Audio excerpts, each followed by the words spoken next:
On behalf of API-ICP PRF Masterclass, PG Masterclass, our heartiest welcome to all the faculties and API-ICP PRF leaders for this important meeting. Every Tuesdays, we are having this meeting.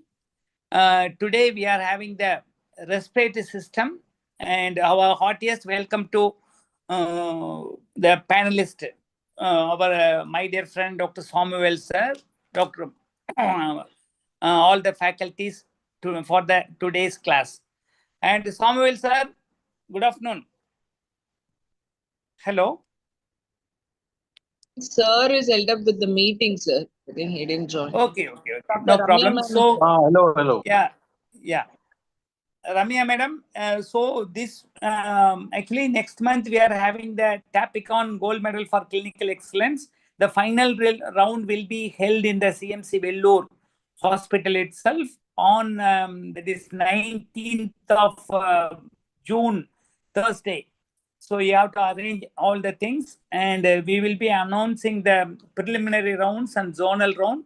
Most probably the Vellore side zonal round will be held in Vellore Medical College, Government Medical College, Vellore. So today we are having the respiratory system panel discussion. Our heartiest welcome and congratulations to the CMC team for the wonderful meeting.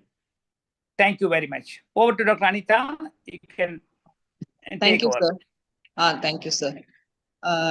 Today, our topic is Approach to Respiratory Disorders by final year Medicine PG from CMC Vellore.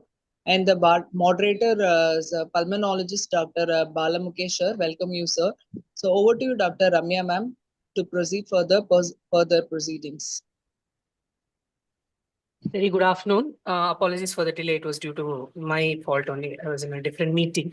I'm sorry. Today, introducing our special guest, Dr. Bala Mukesh. Sir is a professor and head of pulmonary medicine. Sir has completed his MD and DM critical care and pulmonary medicine from PGI Chandigarh. He has done a lot of research work on TB and the complicated TB issues in our patients. He's worked on TB meningitis and the various severe forms of tuberculosis.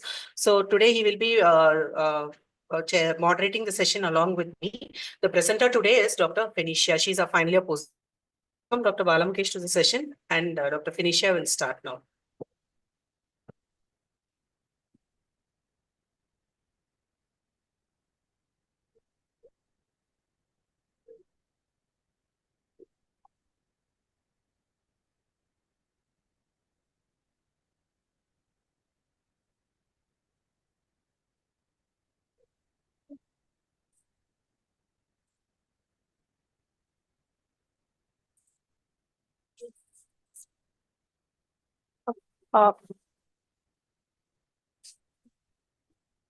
Good afternoon, everyone. For today's discussion, we'll be starting a case discussion in respiratory system. So presenting Mrs. A, 62 years old lady, who's a housewife from Panruti, which is in Kadalur. She presented to us with complaints of cough with expectoration for 7 days, breathlessness for 7 days, and fever for 3 days. History of presenting illness. She was in her usual state of health 7 days ago, after which she started developing cough with expectoration, which was insidious onset, progressive, and was intermittent. This was associated with copious amount of greenish yellow mucoid expectoration. The quantity which she describes was 1 to 2 teacups full, which was non-foul smelling. This aggravated when she lies down and when she was lying to the left side, and it was relieved when she was lying to the right side. There is no diurnal or seasonal variation. There is no history of hemoptysis. She also developed breathlessness for the past 7 days, which was insidious onset and progressive. Her initial effort tolerance was that she could walk for 500 meters and has breathlessness on climbing stairs. However, she could perform her household activities and was independent for activities of daily living. Her current effort tolerance is that she has difficulty in walking up to 10 meters. This was associated with wheeze. However, she does not give history of orthopnea or paroxysmal nocturnal dyspnea. There is no diurnal, seasonal, or positional variation of breathlessness. Her effort tolerance decreased from MMRC grade 2 to grade 4. She also gives history of fever, which was for 3 days. Excuse me? The questions will be in between or at the end? It should be in between. That will be the better thing, sir. Yes. Huh? Madam, one question. Your presentation is starting very well, but in 1 week, how many seasons will come? Seasonal variation.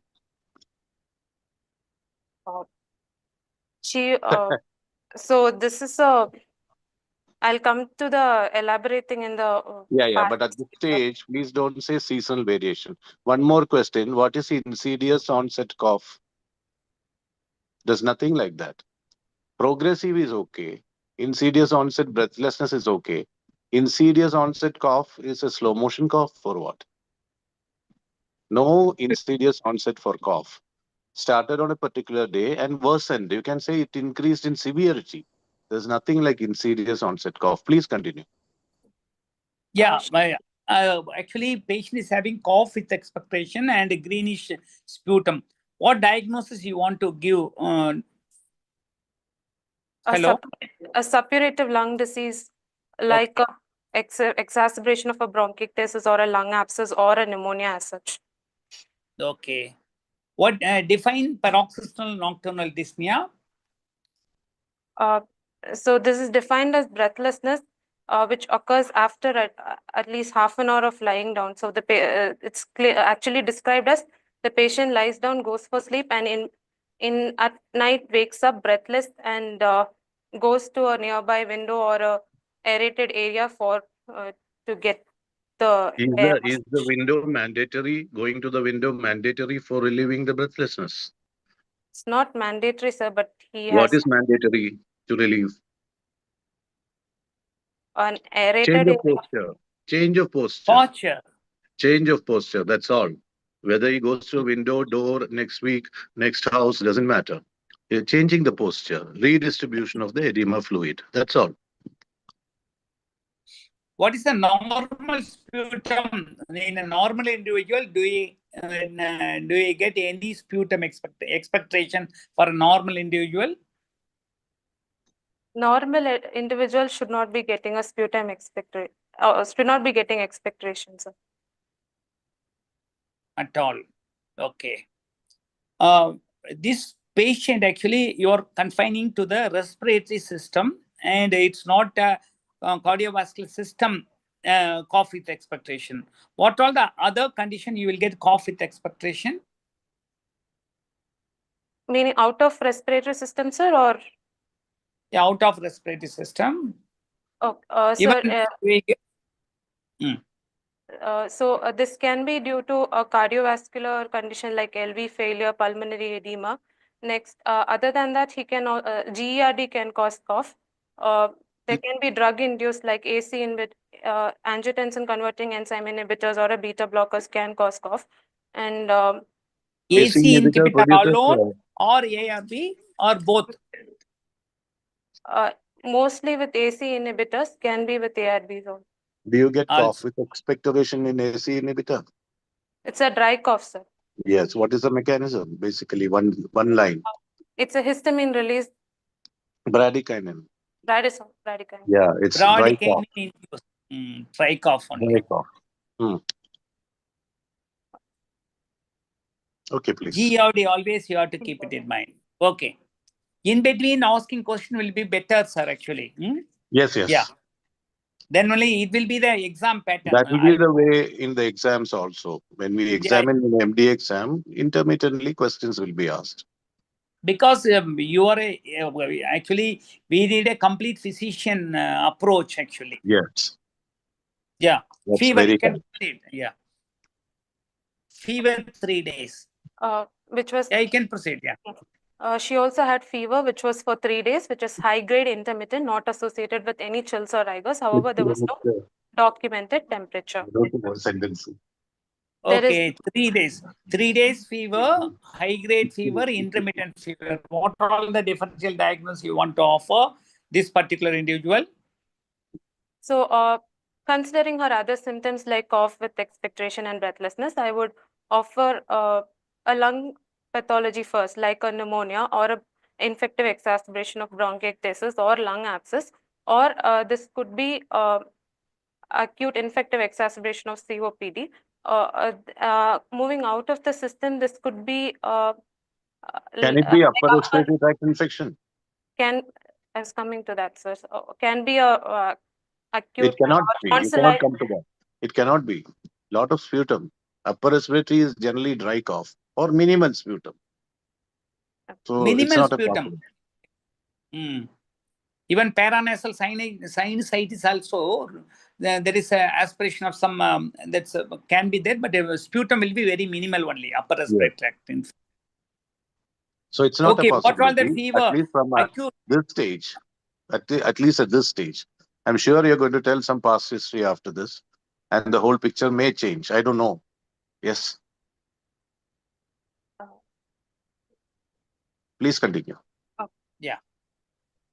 There is no history of hemoptysis or pleuritic chest pain. In the history, we don't use medical terms, madam. In the history, you always say patient's words. Don't use hemoptysis. You say blood in the sputum.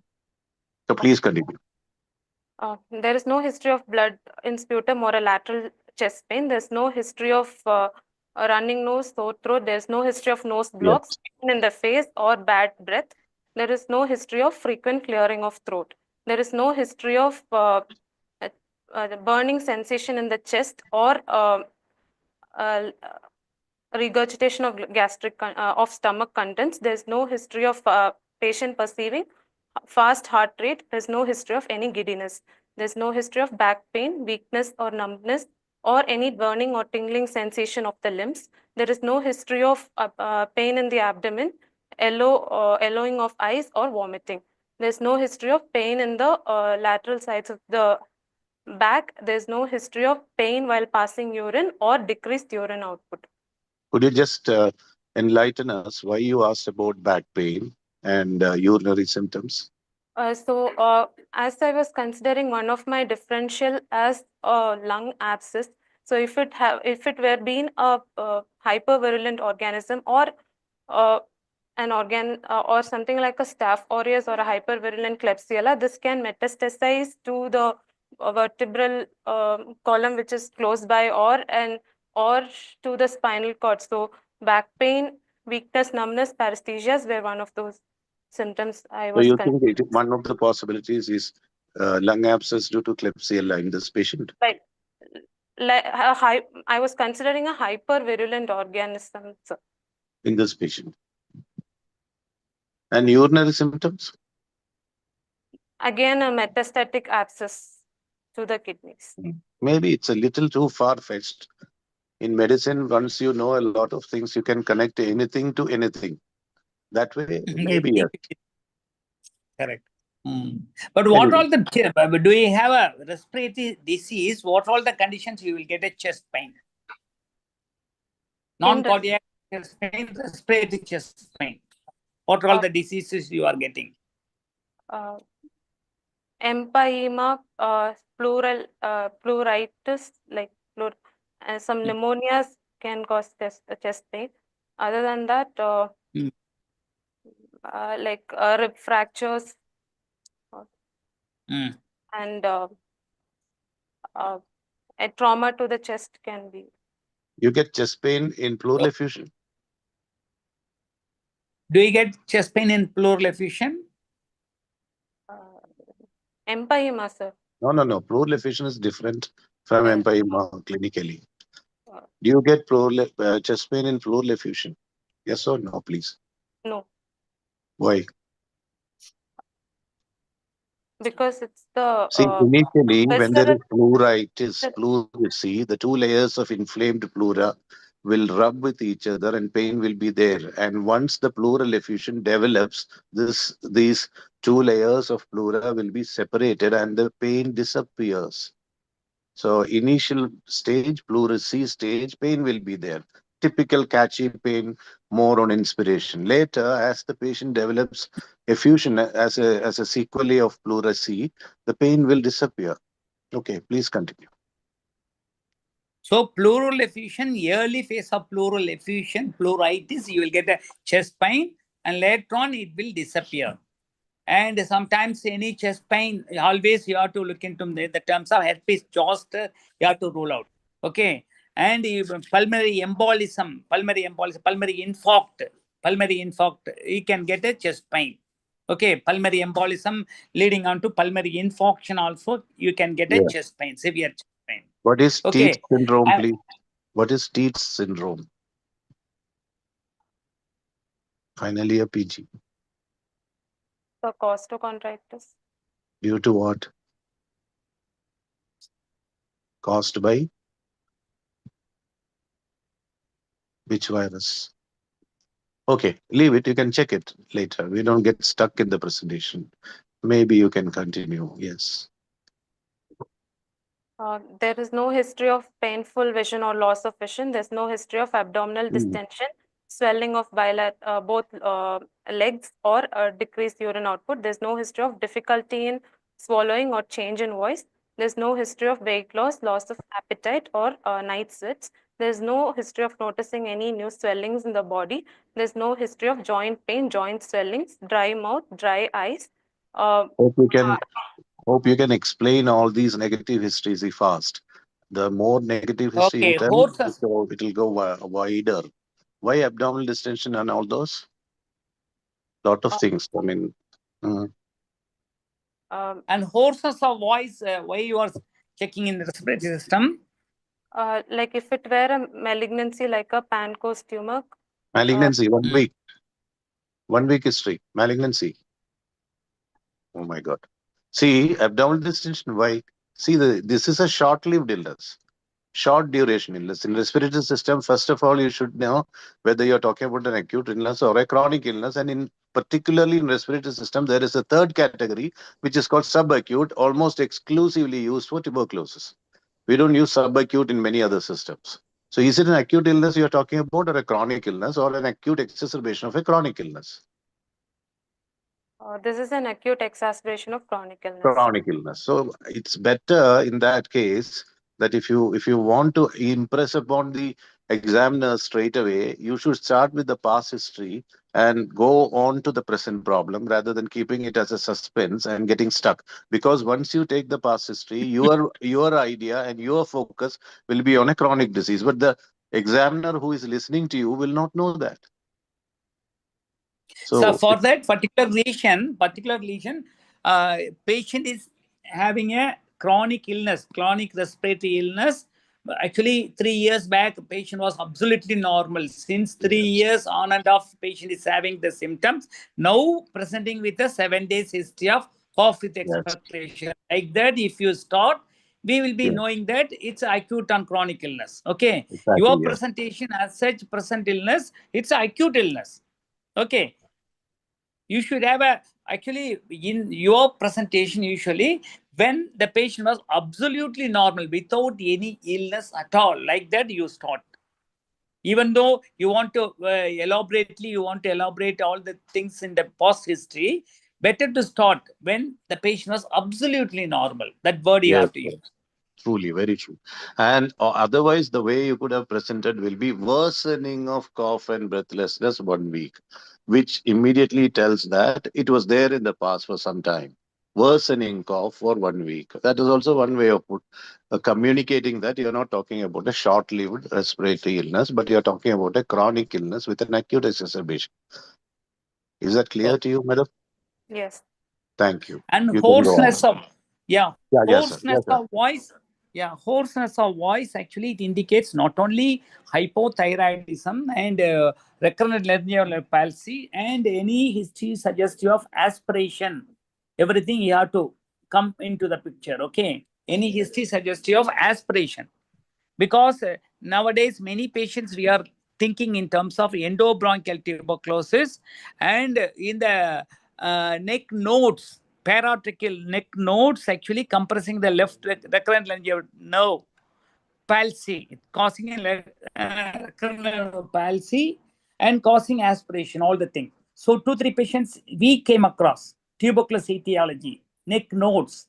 Okay, tuberculous neck nodes compressing the recurrent laryngeal nerve, causing the hoarseness of voice as well as aspiration. Okay, so endobronchial tuberculosis, neck nodes, paratracheal neck nodes. The common things are always common, tuberculous etiology. without any lung lesions, he can get it. Okay. Okay. Aspiration also you have to mention in the past history, in the presenting illness. Yeah. You can proceed.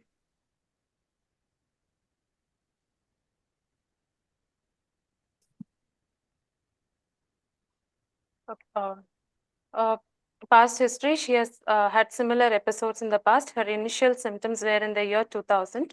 She has been having 4 hospitalizations for the same, with her OPD visits being 4 to 5 times per year, with complaints of cough with expectoration, treated with antibiotics every time.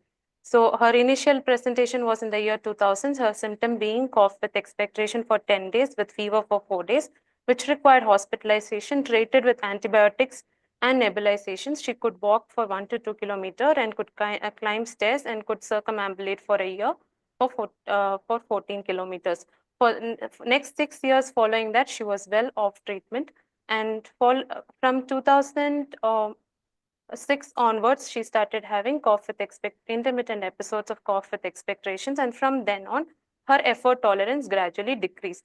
Her lastly, when she was in 2018, she could walk only 500 kilometers and she could not climb stairs, and she stopped circumambulating for 1 year.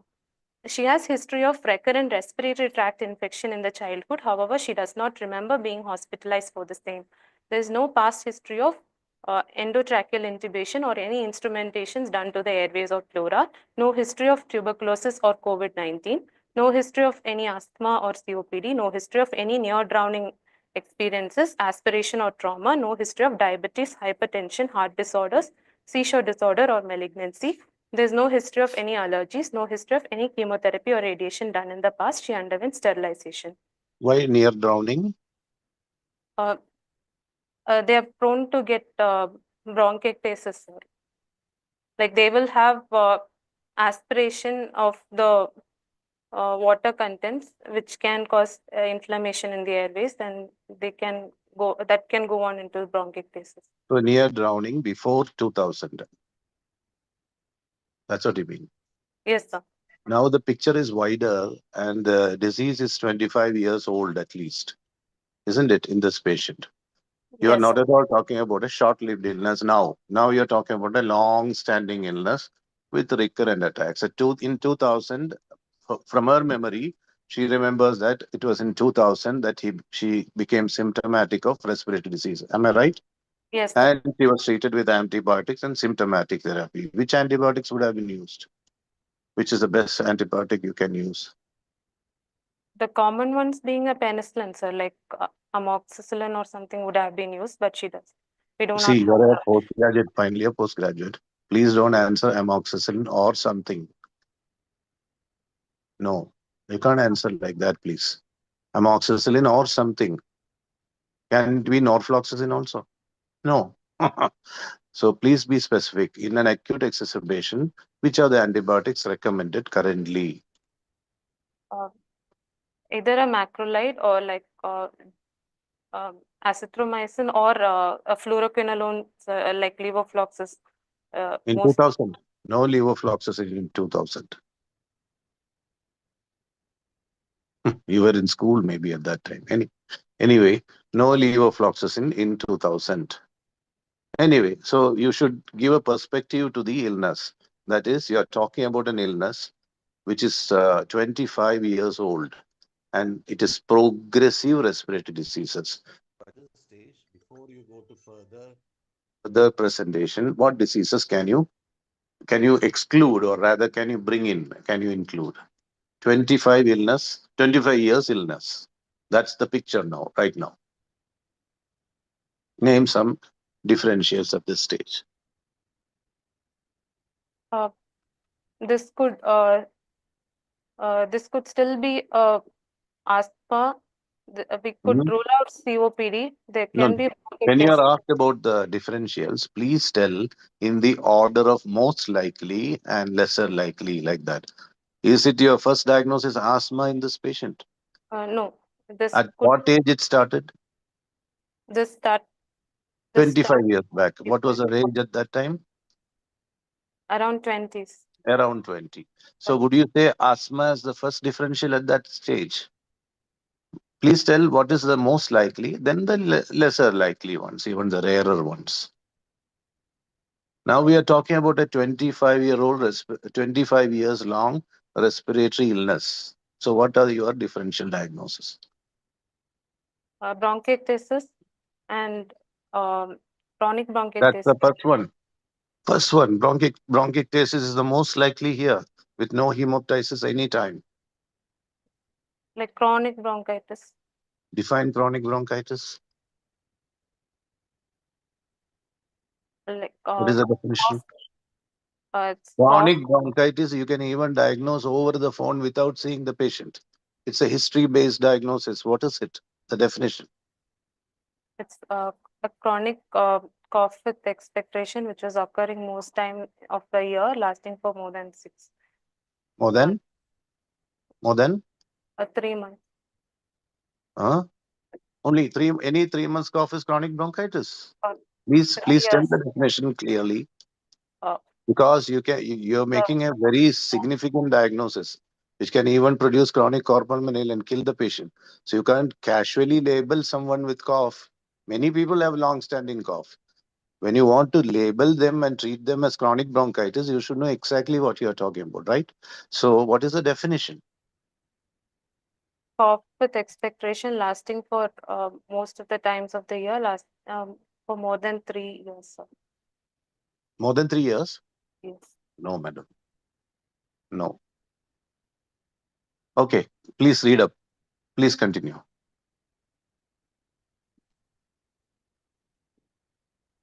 Continue, please.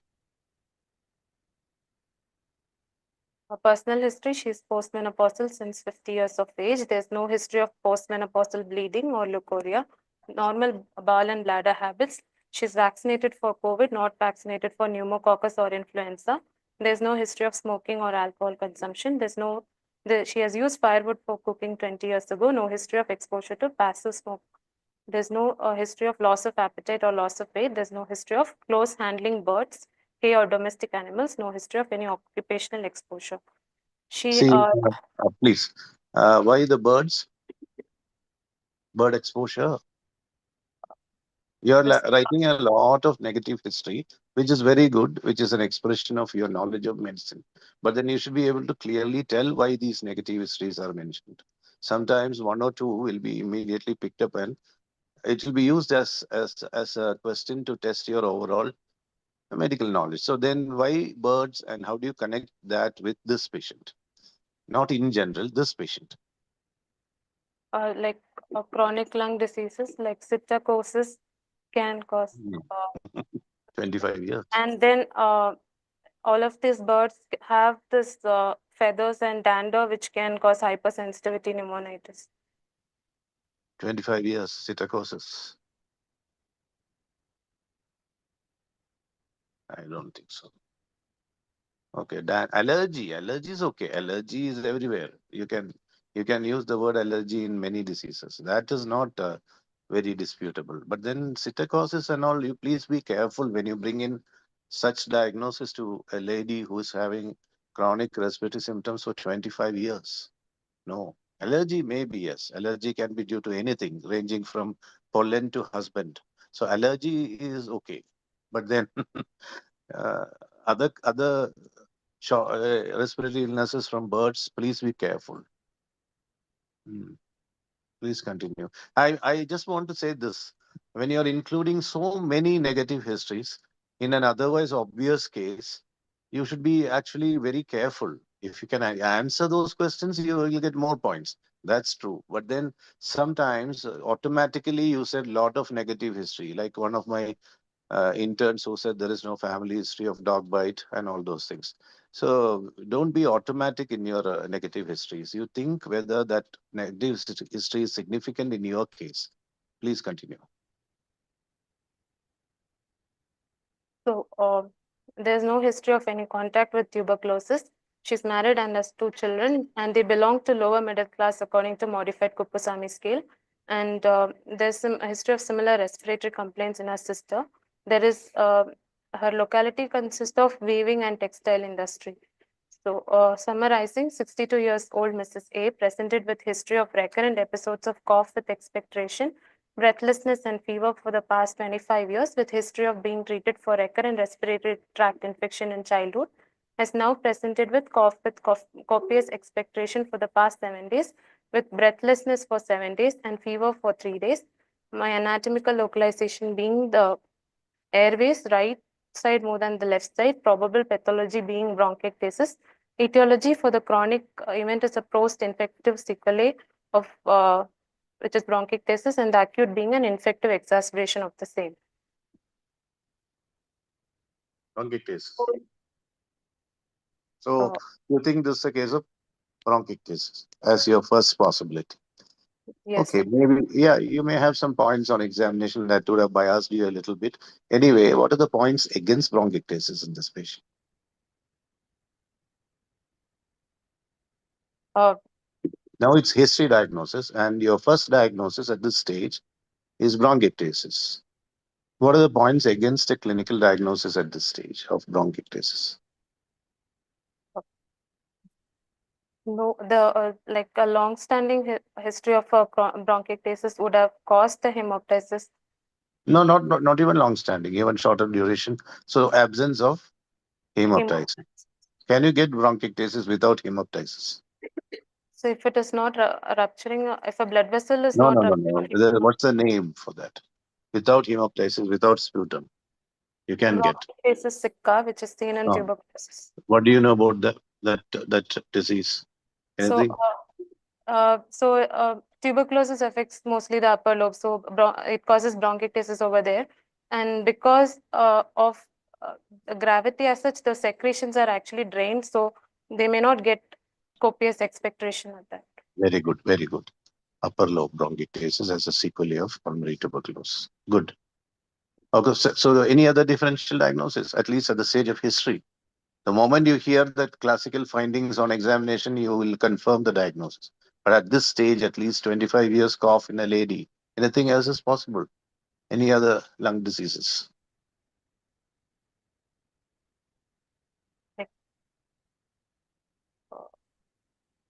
What are the other common chronic lung diseases generally? Asthma, COPDs, Huh. but is this with high, copious expectoration, these are less likely. You said copious in this, or now you are telling copious? Copious means what? More than how many ml? 100 ml per day. No. 100 ml per day. No. Copious meaning large amount, like in bronchiectasis, lung abscess, that's not 100 ml. The cutoff is not 100 ml per day. No. How much is a cutoff? Can it be interstitial lung disease? With this much, that's usually a dry cough. Good. That's usually a dry cough. Breathlessness predominant. Okay. So any other differential? So you're fixed that bronchiectasis only. Bronchoalveolar carcinomas can also have 25 years, my God. but My God, 25 is unlikely. don't even go there. 25 years bronchoalveolar carcinoma, it kills very fast. Please don't even go there. Hmm.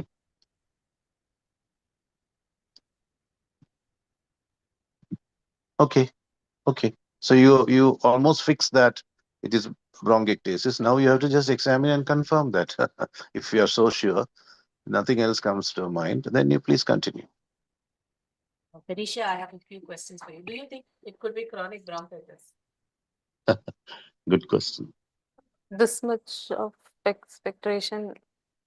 No, With chronic bronchitis, different that much is not there, madam. High volume or copious amount of sputum or large amount of sputum is classically seen in suppurative lung diseases with green sputum hemoptysis. What are the three common suppurative lung diseases? Suppuration means pus formation.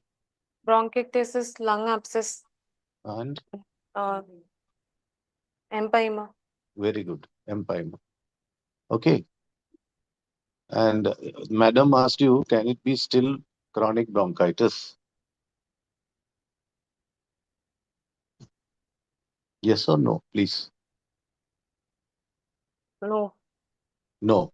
Why? Both have to be explained. Yes or no have to be explained with points, clinical points at the level of history.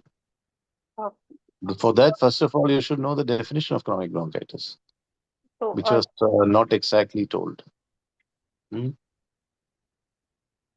So two other things which are very relevant in the, which can be potentially relevant in the history is such recurrent childhood respiratory tract infection patient had, isn't it? Although we are patient doesn't remember the details, and that gives a clue that probably some of this has started even in the early childhood, and also has domestic fuel exposure till 20 years back, 20 years and her back. symptoms started 25 years Yes, back. back.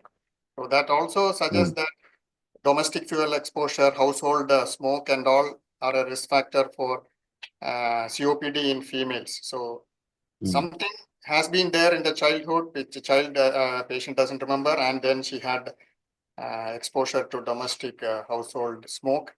And this is also has a relevance to the current history. So Yes. we need to remember that. Madam, which exanthematous fever in the childhood can result in your diagnosis, in your probable clinical diagnosis? History of which exanthematous fever? Measles. Very good. So did you mention that in the negative history?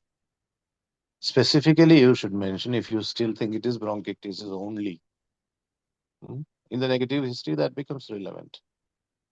And as sir was mentioning very clearly, exposure to wood burning and all those.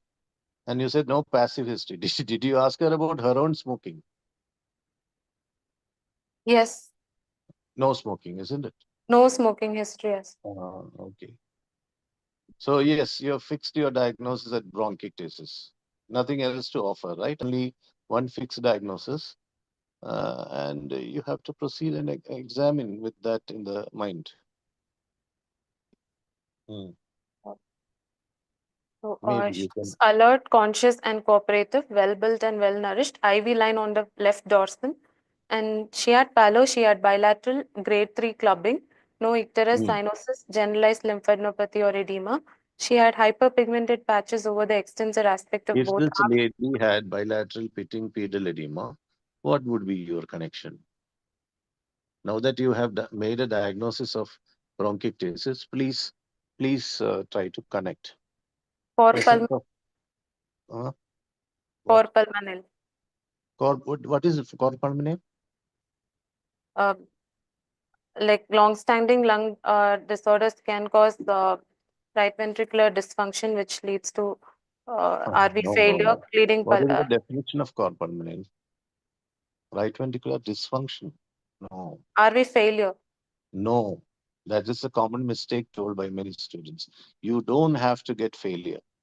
Right ventricular hypertrophy with or without failure due to a chronic lung disease or a chest wall deformity restricting the lung movements.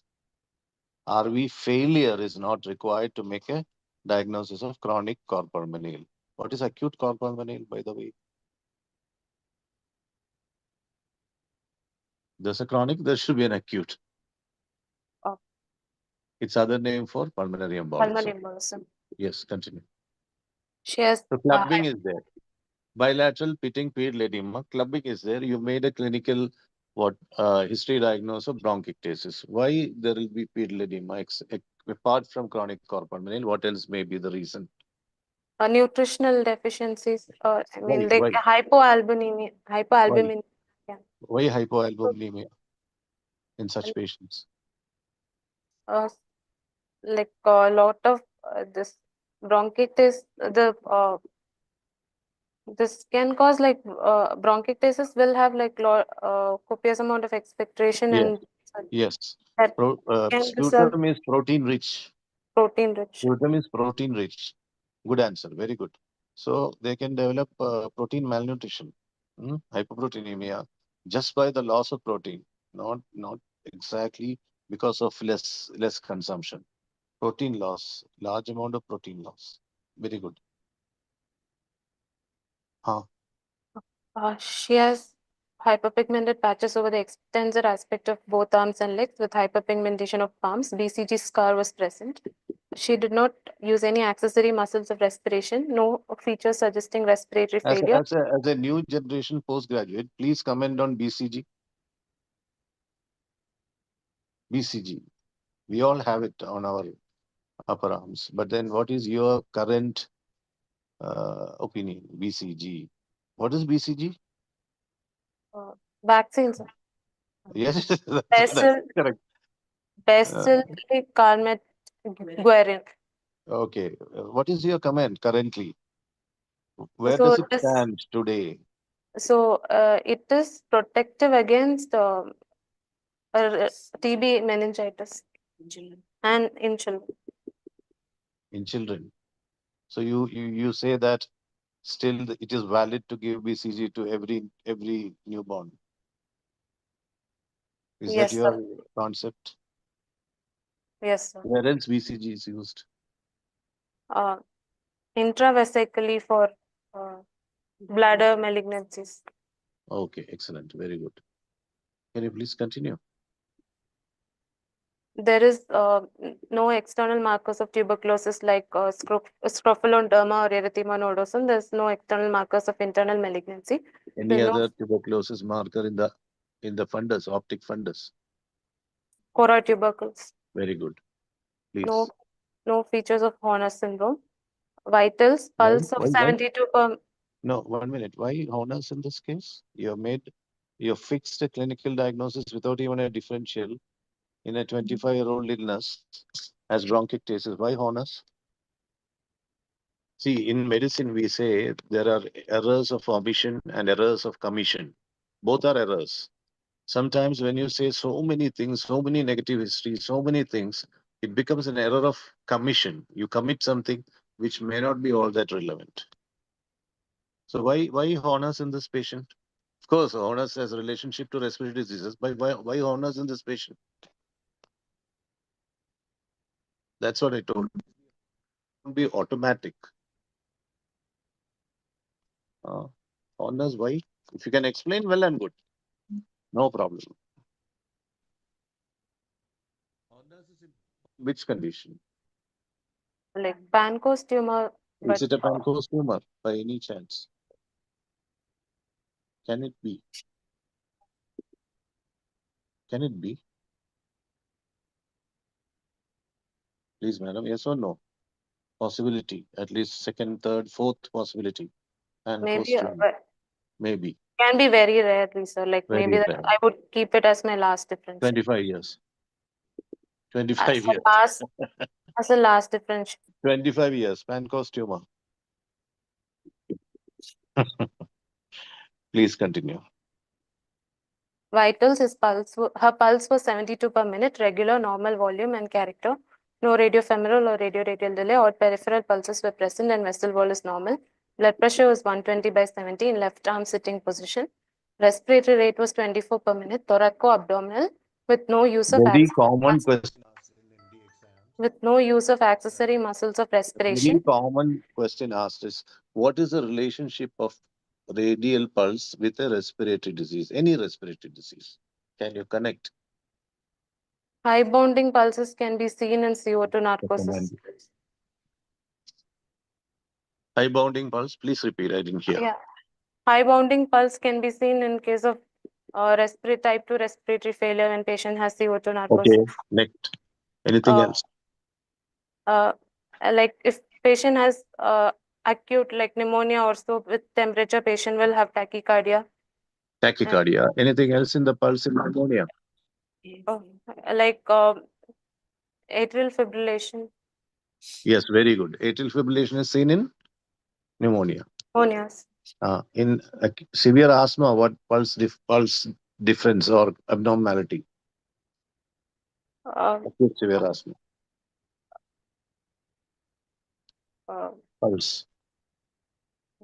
Paradoxus. What is paradoxus? Like inspiratory fall in the systolic No. blood pressure. That happens in you and me, everyone. Inspiratory fall. What is paradoxes? What's the paradox in that? Uh, it's of more than like 20 millimeters. Yeah, exaggerated fall. Exaggerated fall. Okay, please read about the mechanism before you go for MD exam. How it is. Well, then what is the other cause? Paradoxes. Pericardial effusion. Yeah, Tamponade. but there's a difference in the mechanism in both these illnesses. It's not the same, the mechanism. Please go through that. Thank you. Please continue. Respiratory rate was 24 per minute, thoraco-abdominal with no use of accessory muscles of respiration. Saturation was 98% on room air. Temperature was 98°F. JVP was not elevated. Respiratory system examination, upper respiratory Just tract, 1 second. What is JVP? jugular venous pulse. Pulse or pressure? What gets elevated? Pressure. Elevation is for what? Pressure. And it can also be pulse, right? So please don't use the short form JVP because the P can be either pulse or pressure and you yourself may confuse. Okay, elevated means you're talking about the pulse, sorry, pressure. And waveforms is in the pulse. So please don't use that abbreviation. You understood? Please continue. Upper respiratory tract, nostrils were normal, nasal septum normal, no nasal polyps, oral cavity, no halitosis. Few dental caries noted, no paranasal sinus tenderness. Lower respiratory tract examination on inspection, chest wall appears normal and Can you symmetrical. please tell us which is the cutoff, upper and lower respiratory tracts? Up to which level is upper and after that lower? We commonly make the diagnosis URTI, URTI, LRTI. So which is the cutoff? Larynx. No. Who is Karishma's sister? Karishma Kapoor's sister's name? Have you heard of Karina? What is Karina or Karina? Where trachea divides into right Up to the Karina is upper respiratory tract. Beyond that is the lower respiratory tract. Rhinitis, sinusitis, laryngitis, pharyngitis, tonsillitis, everything is URTI. Up to the division of trachea. At what level it happens anatomically? Yes, T4. good. Yeah, please continue. Chest wall appears normal and symmetrical, no wasting, hollowing, crowding of ribs, fullness. There's no scars, sinuses, dilated veins, or visible pulsation. Trachea appears central, apex beat not visualized. So trachea is central. Name some diseases where chronic respiratory diseases where trachea is central. Trachea is a very important clinical finding in respiratory illnesses because you have two lungs. So the position of the trachea is very, very important to go ahead with your clinical diagnosis. Central trachea diseases, common diseases. Interstitial lung diseases. That's a common one. Bilateral. Trachea central. Name some diseases. Chronic. Asthma, COPD. Yes, obstructive airway diseases. Nothing happens to the trachea. Of course, the ILD also same. Yes. There's no pull, there is no push. So now that you say trachea is central, you have to concentrate on these diseases, right? Yes. Preferably, because you're not talking about any unilateral disease at this stage. Okay, please. Respiratory movements were decreased in the left posterior chest wall. Rest of the areas were moving equally with respiration. Spine was normal. On palpation, there was no increased warmth or localized tenderness. Inspection findings were confirmed. Trachea was confirmed to be central. Apex was in left fifth intercostal space, 1 centimeter medial to the midclavicular line and was normal. Chest movements were decreased in the right infrascapular area compared to the left. Rest of the areas were moving normally with respiration. There was no tactile. Can you please name the anterior areas? Anteriorly. Anteriorly, supraclavicular, infraclavicular, and mammary. No. Supraclavicular, then clavicular. Isn't it? We percuss on the clavicle directly. So supraclavicular, clavicular, and then Infraclavicular mammary. mammary. Inframammary. There's no inframammary. Why? What is there in the fifth? Up to which space is the mammary area? Which intercostal space? Up to 2 to 4. Fourth space. So there's no inframammary. You are right. Because in the fifth space, what is there in the right on the right Liver side? is liver. Yeah. So there's no space for inframammary. Yes, please. If it's not there on the right side, it's not there on the left side because they are paired. Anyway, please continue. There's no tactile fremitus, no rib crowding, no bony tenderness. Vocal Did you mention fremitus. about vocal? Yes, vocal fremitus. Vocal fremitus was increased in the right infraaxillary, interscapular, and infrascapular areas where it is bilaterally equal in the other areas. Measurements: the anteroposterior diameter was 28, transverse 40. The ratio was 0.7, and chest expansion was 3 centimeter. Right hemithorax 1 and left hemithorax 2 centimeters. Spinoscapular and spinoacromial distances were bilaterally equal on both sides.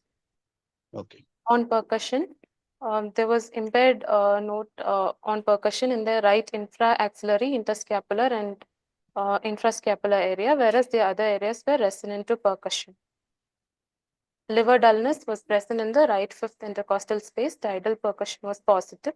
The trough space was hyperresonant. The heart borders, right heart border corresponded to the right sternal border, and the left heart border corresponded to the apex.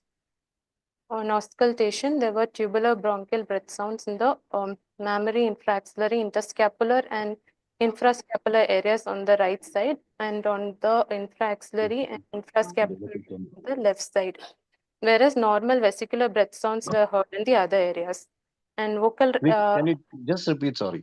Can you please repeat the sounds again?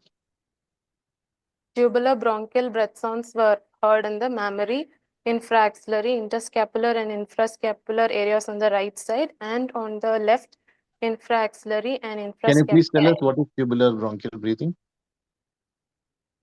So there is the inspiratory breath sound and an expiratory breath sound, which is equal, followed by a pause in between, and it sounds as if That's bronchial breathing.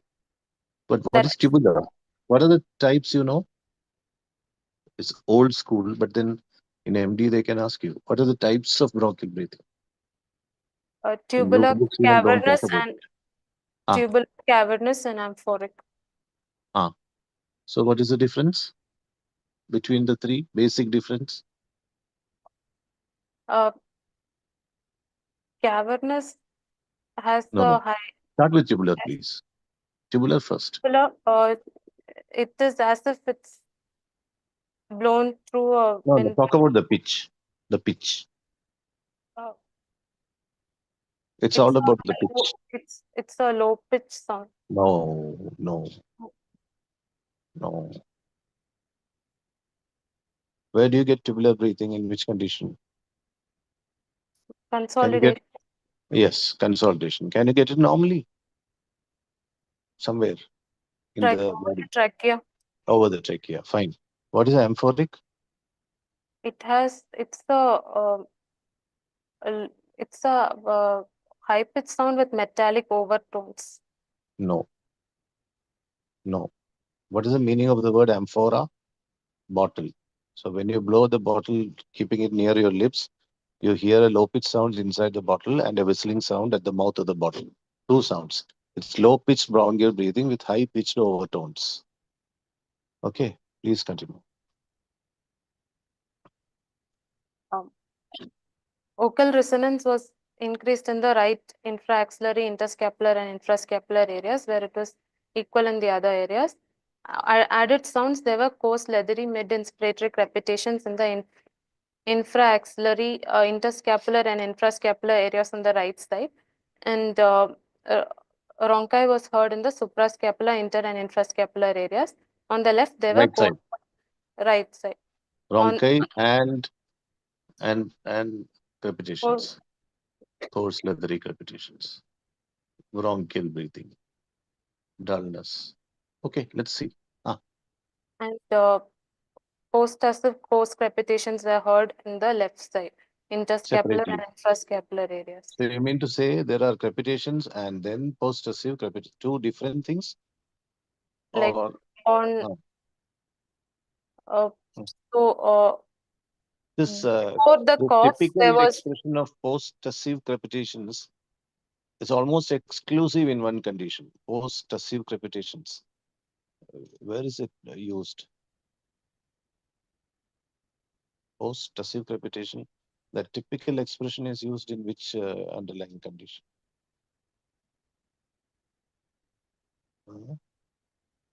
Okay, you can refer that. In PG classes, we don't cover the topic, we just uncover the topic. Okay. other systems. First and serious first and second heart sounds normally heard, no murmurs. Abdomen, soft, non-tender, no hepatosplenomegaly, no ascites. Breast and thyroid were normal. CNS examination was normal. Why did you mention about breast and thyroid separately? Examination. Maybe relevant, but why? You mentioned it separately. It's a good idea to mention like that in a lady, of course. Why? So most of these will have metastasis to the lungs, like if that were to be considered to another differential. Yeah, But good answer, but then your findings do not suggest anything like that, isn't it? As a routine, you can say, as a routine in an elderly lady, maybe you don't want to miss anything and you do a routine examination. That's fine. But then in a 25-year-old disease, maybe you are not able to connect, right? Yes, as a routine, yes, you can say. I don't want to miss a malignancy. The old ladies are even advised to examine their breasts by themselves, self-examination. That way, it's okay. It's okay, being a comprehensive physician. But connecting is a little far-fetched. Please continue. so at the end of history and examination, my anatomical localization, it's a bilateral lung disease. Involvement being right lower and middle lobe and left lower lobe. Pathology being bronchiectasis, post-infectious sequelae with an acute infective exacerbation, not an respiratory failure or cor pulmonare, has anemia. Okay. Did you mention about flapping tremor? Because in CNS, your diagnosis, you said no respiratory failure, right? Did you mention about asterixis? yes, sir. CNS You mentioned. examination. It's not CNS.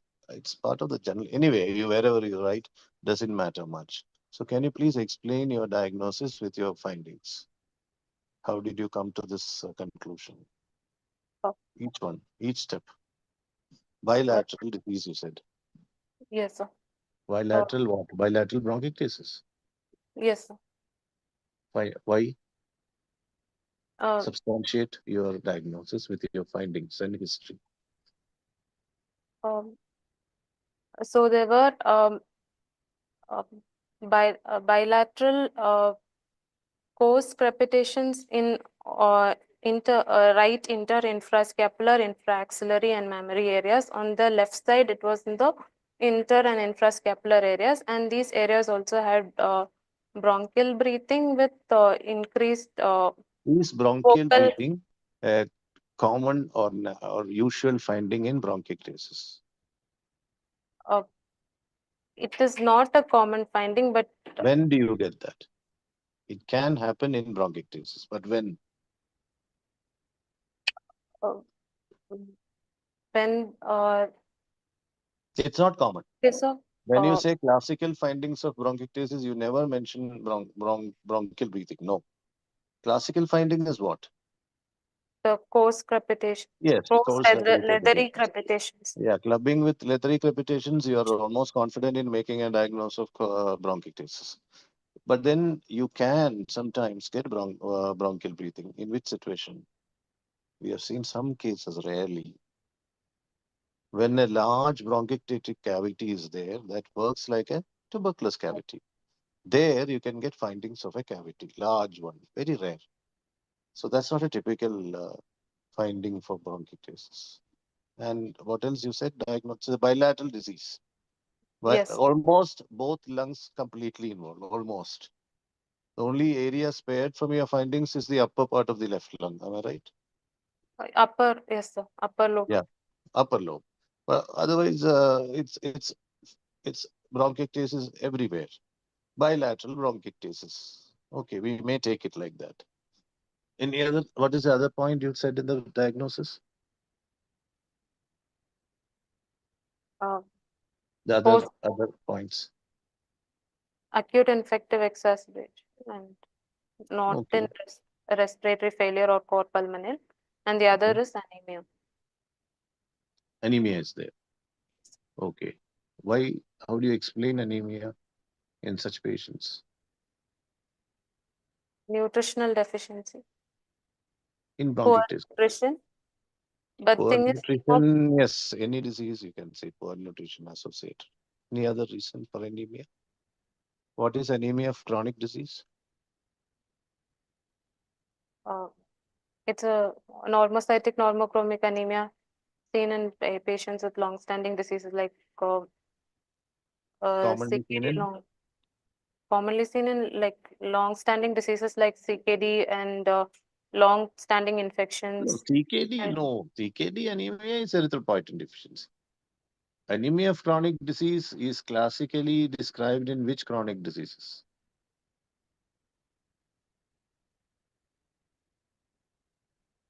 CKD is iron deficiency and it's erythropoietin deficiency.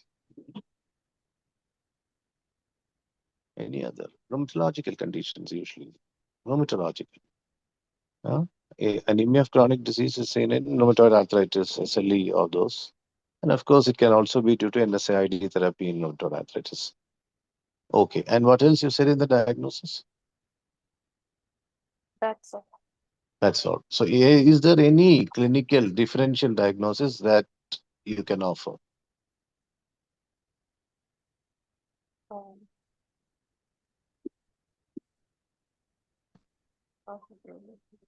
No, fixed.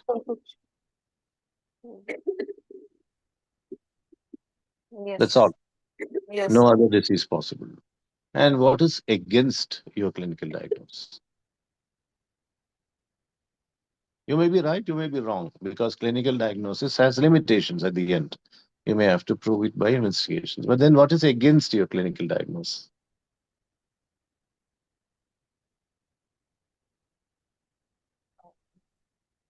So many points. On general examination, if it's a 25-year-old bronchiectasis,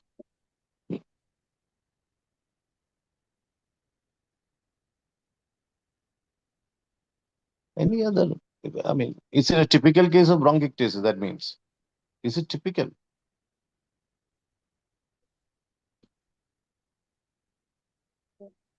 It's not typical. We said this already some 30 minutes back. There's no hemoptysis, right? Which is a very important clinical point because 25 years, these changes, if they were going on, definitely some amount of erosion and bleeding could have happened. So no hemoptysis is a big point against bronchiectasis. Okay. Yes. Yes. Are you concluding now? Thank you. You want to talk about investigations, madam? Yes. Generally, we go ahead with the investigations or stop at this stage?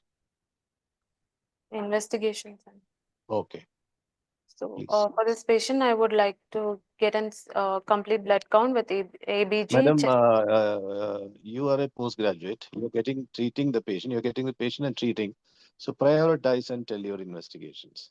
Undergraduates may say stool routine, worms, this, that, and all in such cases. But we have to say what we will do first, what we will do next, like that, in the order of priority. Because first of all, you want to confirm your diagnosis, clinical. So that way, you please proceed. To confirm my diagnosis, I would get a chest X-ray. Mhm. Because she has been coming with complaints of fever, I would also get a sputum and blood culture. Along with Mhm. before that, I'll get a counts, What will total be and the picture differential. of chest X-ray in your patient, in such patients? Sir, I didn't get your question. What will be the picture, chest X-ray picture in this patient? Expectation. What will be your expectation in the chest X-ray? I expect a tram track appearance or a Mhm. signet ring like What finding is in the the commonest lower. X-ray picture in bronchiectasis according to Davidson? Commonest X-ray picture in bronchiectasis.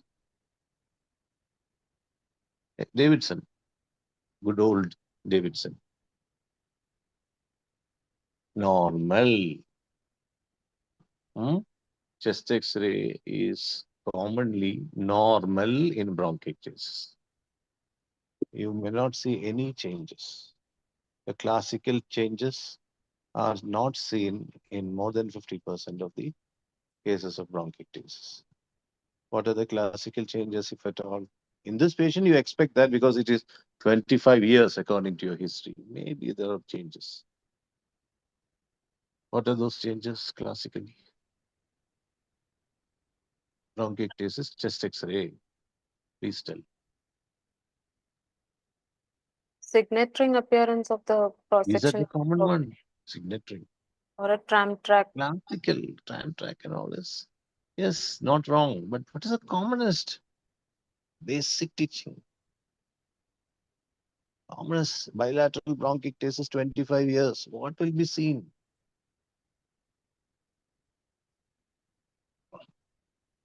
Honeycombing. Honeycombing or reticulonodular pattern. That is the thing in such patients, long-standing. Tram track is not wrong. And normal X-ray is also expected. So if they are all normal, your patient's X-ray comes as normal, will you just rule out bronchiectasis straight away? HRCT has to be done. Yeah, That is HRCT has to be done. So the point here to learn is that X-ray will not give a negative predictive value. It has only positive predictive value in bronchiectasis. Please continue. so management of this patient would be treatment of the acute. No, investigation is over. Postgraduate level, only X-ray. Only X-ray and blood counts. That's all.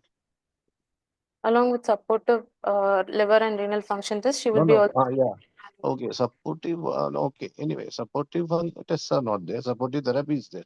Okay, you will do LFT and RFT. It may be fine. You have to use some medications. So you want to know whether these organs are normal. Okay, fine. Anything else? Will also rule out a. One of the main symptoms is progressive breathlessness. Elderly lady. See, at the end of the day, you have to relieve her of her symptoms. Whatever we think we discuss is different. She has to go back with some amount of effort, tolerance, and less breathlessness. That's our ultimate job. So what else you will do as a postgraduate student? You will just take a chest X-ray, do the blood counts, and you start treatment, or anything else. She would also get ECG echo and a Yeah. treadmill if she tolerates. However confident you are that it is respiratory breathlessness in an elderly person, you cannot be complacent without ruling out a heart disease. Yes, very, very important. We have seen so many instances where this kind of mistake is made. Oh, long-standing history, 20 years cough. Okay, lung disease. And then people forget about the heart, isn't it? So definitely a cardiac evaluation has to be done. At least basic cardiac evaluation. ECG, echo, LV function, ejection fraction. Never forget that. There may be associated cardiac failure as well. So please look at the heart also at least. Good. Then Management you as want to such. do a pulmonary function test, EFT, in this patient. Once she's off her nebulizations, we might consider doing. That's okay. I mean, whenever. Are you going to discharge her without a PFT?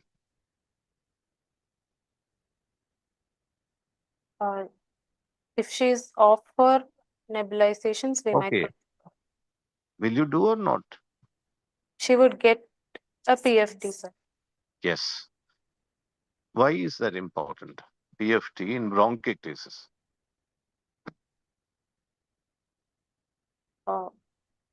This she might have.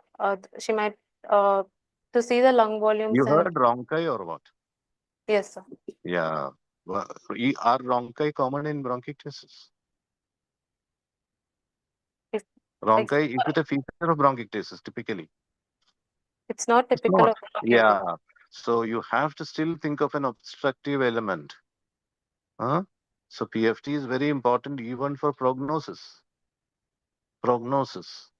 You will treat her as bronchiectasis and she comes back with worsening MRC score. Then if you have a baseline PFT, you have something to base on. Maybe after 6 months, you may have to repeat it.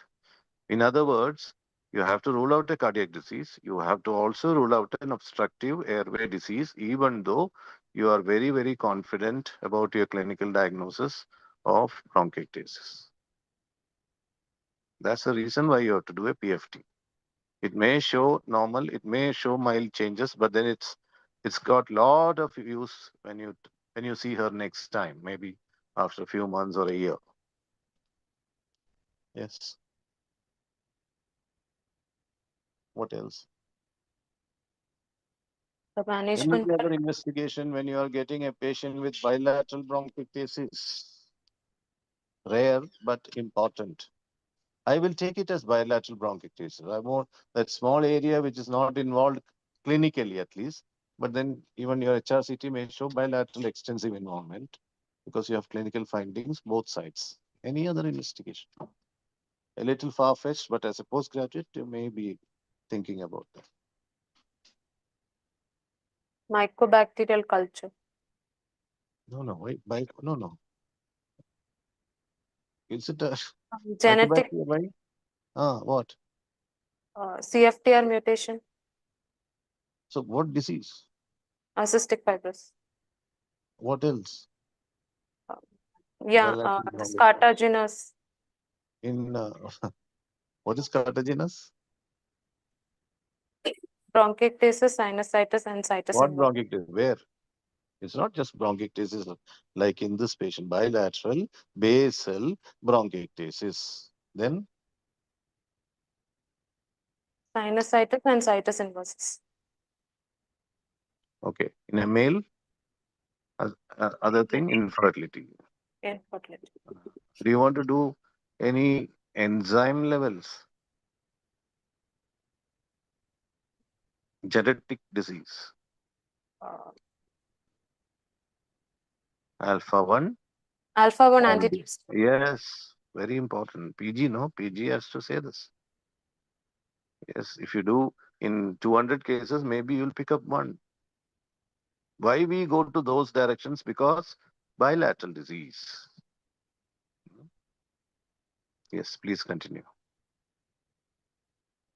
Management would be the treatment of acute infection with antibiotics with supportive Which one? nebulizations. And As a PG, you should say your choice of antibiotic. You're in Vellore. Vellore is world famous for infectious diseases and treatment. We all refer our difficult cases to CMC. Which antibiotic will you use in this patient? Antibiotic is a general term. a broad spectrum antibiotic, a cover with Which one, madam? with the In your practice in 3 with years, a which one you have seen being used in such cases? a broad spectrum cover with a piperacillin tazobactam with a macrolide azithromycin till we get the Okay. sensitivity. So what are you expecting to cover with that kind of a regimen? Which organisms generally? Gram positives and atypicals. So broad spectrum covers only gram positive. With gram positives. What is the meaning of broad spectrum?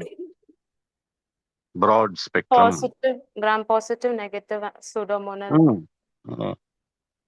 So spectrum is used when you want to cover many things. And what did you say? Along with a macrolide. Which macrolide? Azithromycin. Do you want to give metronidazole? Metronidazole also. Or tinidazole, whatever. Metronidazole particularly. Also. Yes or no? No. Okay. Please read. Bronchiectasis, antibiotic choice. Recent recommendations are there.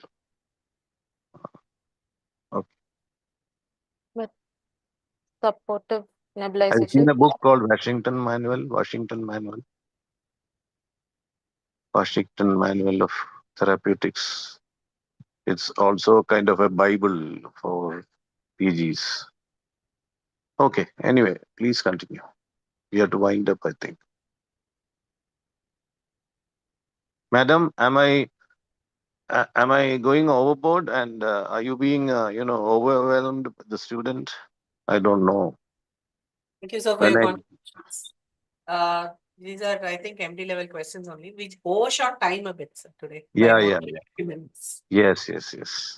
We have to, the pendulum will swing from basics to advanced to basics, like that. Okay, doctor. Your presentation is clear enough, but there are some areas maybe you need to attend a little bit more. What complications? How do they die, bronchiectasis patients, especially bilateral? How do they die? They die Okay, of I'll put the hemoptysis. question. Okay, I'll put this question in a different way. One day you're treating this patient, and one day someone from the casualty calls you. Your bronchiectasis patient has come unconscious and brought to the casualty. Please come. When you walk to see that patient, what will be your thinking? Bronchiectasis patient unconscious now. Can be respiratory failure, can be massive hemoptysis. Anything else? And And when you go there and take further Can I history, just they interrupt say, you, sir, 1 minute, sir? Sir, the other examiner, Dr. Balamukesh, would like to say a few words, and then we'll continue. "Oh, sure, sir, please." So overall, we had a good discussion on the Thank you, sir. cases. Thank you for all the panelists who joined. And all the questions you asked, sir, were very typical exam-based questions. Yes, sir.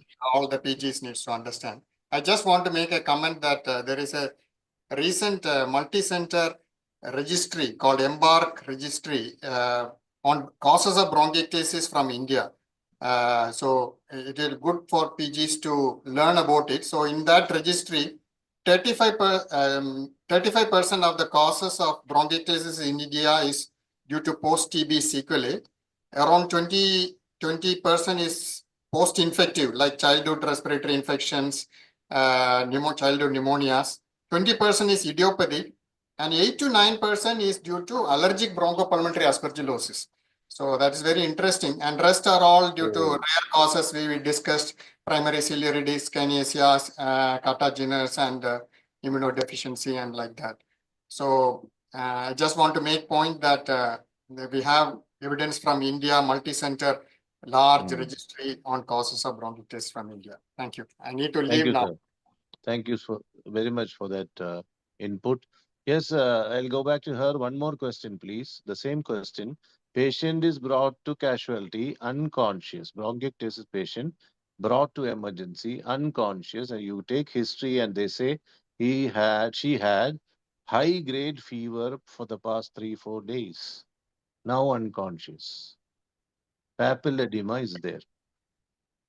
meningitis, bacterial meningitis. No, and that brain is abscesses. anyone can get that connected to this disease. Brain abscess. Yes, very good. Brain abscess is a very deadly complication of bronchitis. Okay. I think I will wind up now. From my side, nothing more, madam. Please continue if there's anything else. No, sir, I think we have covered most of the questions which can be discussed with bronchiectasis from Davidson up to Harrison. So thank you, sir, for joining us and for your valuable inputs. Thank you. Is there any X-ray to show or anything, investigation? Yeah, an X-ray. Please, 1 second, we can see. Does it support your diagnosis, doctor? Yes, sir. Yes, it does. The PG? I forgot her name. Phoenicia. Does the X-ray support your diagnosis? Yes, sir. Yes. What does it show? Cystic dilations. 1 second. Cystic Just lesion. honeycombing with Honeycombing with cystic dilatation in the Bilateral. lower zone. No, you said bilateral.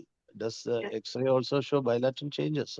It's not very clear for me. Right side, it's not that pronounced, It's but more unilateral on the Right side it is very pronounced. left, it's not pronounced. Yeah, it's not pronounced. So still you hold to your bilateral bronchiectasis diagnosis? Yes, sir. Clinically, there are crepitations. There are capitations. Yes. Would you like to do HRCT in this patient? Yes, sir. Yeah, please add a sentence or two. This may be my last on postural drainage. Sure. So, like to clear out the secretions from the dependent area, patients are given this respiratory physiotherapy, as in the involved lung is placed upwards and they are getting a chest physiotherapy, and which would help them to cough and clear out the secretions. What should be the position of this patient when they receive chest physiotherapy? This patient, where most of the changes are in the right lower lobe. Almost like a Trendelenburg with No. Please explain the position. left Postural drainage. left lateral with Only left lateral. left lateral with head and on the head and down. Okay. Oh, maybe. Yes. Yes. You need gravity to work, isn't it? Yes. So just keep the part up and up and up, which means turn to the right side and then, as you said, very good. And head end down or up? Down. Yes, good. So the postural drainage positions are beautifully given in Crafton. Pictures, different areas, what should be the position? You may have a look at it. Thank you. Thank you, sir. We'll close the session for today. Thank you, Dr. Phoenicia, for the presentation. Thank you, Sir, Dr. I hope Ganesh. you'll join us next week also. Thank you, sir. Very good. Thank you. Thank you, sir and ma'am, for the detailed discussion. Thank you, ma'am. Hexicon teams, end the session.